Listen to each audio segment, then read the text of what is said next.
Continuing with Charles Dickens' A Tale of Two Cities. Um, this is chapter 2. We read chapter 1. It was a little bit confusing. This is going to be one of the harder books that I've read on this channel. But I'm here with you, so go ahead and we'll read it together and we'll figure it out together. This is A Tale of Two Cities, chapter 2. It was the Dover Road that lay on a Friday late November before the first of the persons of whom this history has business. The Dover Road lay, as to him, beyond the Dover Mail, as to lumbered up Shooter's Hill. He walked up the hill to the Mere by the side of the mail, as the rest of the passengers did. Not because they had the least relish for walking exercise under the circumstances, but because the hill and the harness and the mud in the mail were all so heavy that the horses had 3 times already come to a stop, besides once drawing the coach across the road, with the mutinous intent of taking it back to Blanking.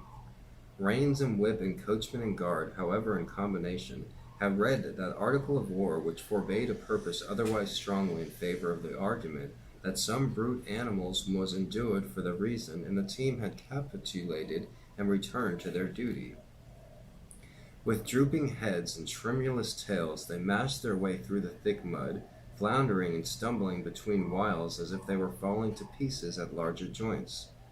As often as the driver rested them and brought them to a stand with a wary "Whoa-ho, so-ho then," the near leader violently shook his head and everything upon it like an unusually empathetic horse, denying that the coach could be got up the hill.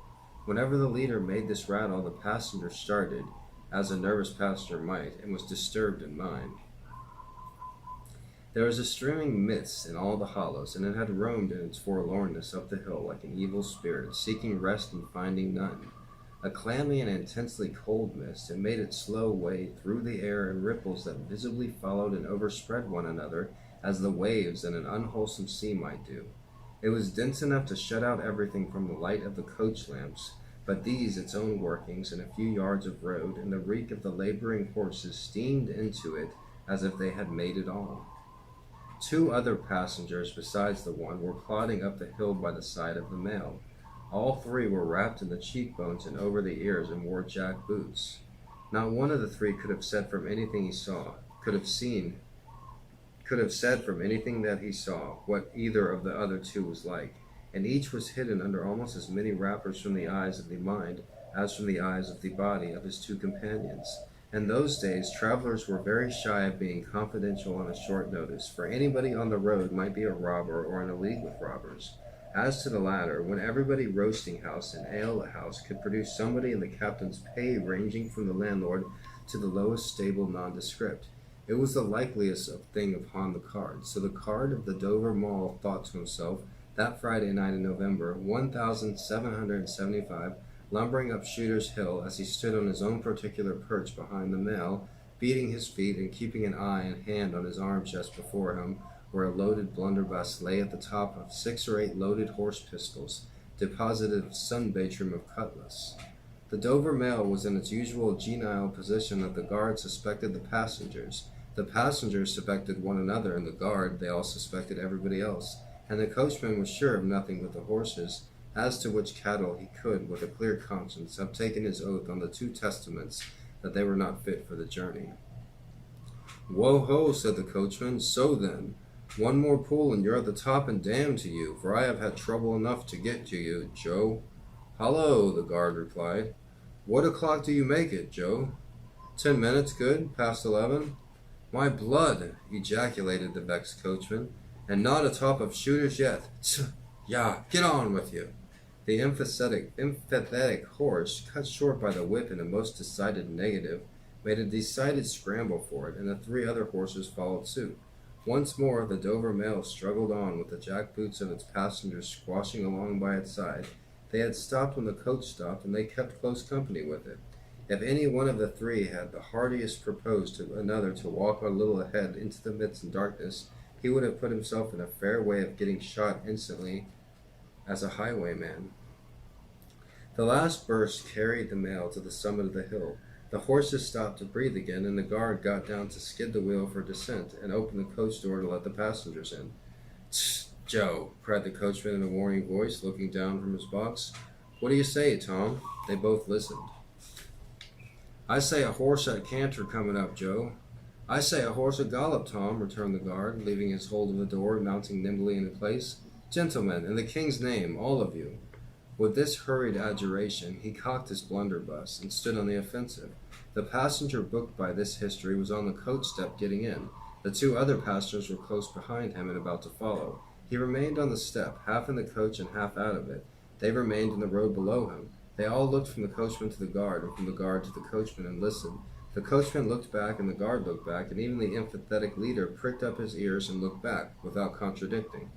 The stillness consequent of the cessation of the rumbling and laboring of the coach, added to the stillness of the night, made it very quiet indeed. The panting of the horses communicated a tremulous motion to the coach, as if it were in a state of agitation. The hearts of the passengers beat loud enough perhaps to be heard, but at any rate the quiet pause was audibly expressive of people out of breath, and holding the breath, and having the pulses quickened by expectation. The sound of a horse at a gallop came fast and furiously up the hill. "So ho!" the guard sang, as loud as he could roar. "Yo there, stand! I shall fire!" The pace was suddenly checked, and with much splashing and floundering a man's voice called from the mist. "Is that the Dover mail?" "Never you mind what it is," the guard retorted. "What are you?" "Is that the Dover mail? Why do you want to know?" "I want a passenger if it is." "What passenger?" "Mr. Jarvis Lorry." Our booked passenger showed in a moment that it was his name. The guard, the coachman, and the two other passengers eyed him distrustfully. "Keep where you are," the guard called to the voice in the midst, "because if I should make a mistake, it could never be set right in your lifetime. Gentleman of the name of Lorry, answer straight." "What is the matter?" asked the passenger then, with mildly quivering speech. "Who wants me? Is it Jerry?" "I don't like Jerry's voice, if it is Jerry," growled the guard to himself. "He's hoarser than suits me, is Jerry." "Yes, Mr. Lorry, what is the matter?" "A despatch sent you from over yonder, T and Company." "I know this messenger guard," said Mr. Lorry, getting down into the road, assisted from behind more swiftly than politely by the other two passengers, who immediately scrambled into the coach, shut the door, and pulled up the window. "He may come close. There's nothing wrong." "I hope there ain't. But I make so, nation sure of that." And the guard, in gruff soliloquy, "Hello, you." "Well, and hello, you," said Jerry, more hoarsely than before. "Come on at a foot pace, do you mind? And if you've got holsters to saddle you on, don't let me see your hand go nigh to them, for I'm a devil at quick mistake, and when I make one it takes the form of lead. So now, let's look at you." The figures of a horse and rider came slowly through the eddying mist, and came to the side of the mail where the passenger stood. The rider stooped, and casting his eyes on the ground, handed the passenger a small folded paper. The rider's horse was blown, and both horse and rider were covered from mud, from the hooves of the horse to the hat of the man. "Guard," said the passenger in a tone of quiet business confidence. The watchful guard, with his right hand at the stock of his raised blunderbuss, his left at the barrel, and his eye on the horseman, answered curtly, "Sir?" "There is nothing to apprehend. I belong to Tellson's Bank. You must know Tellson's Bank in London.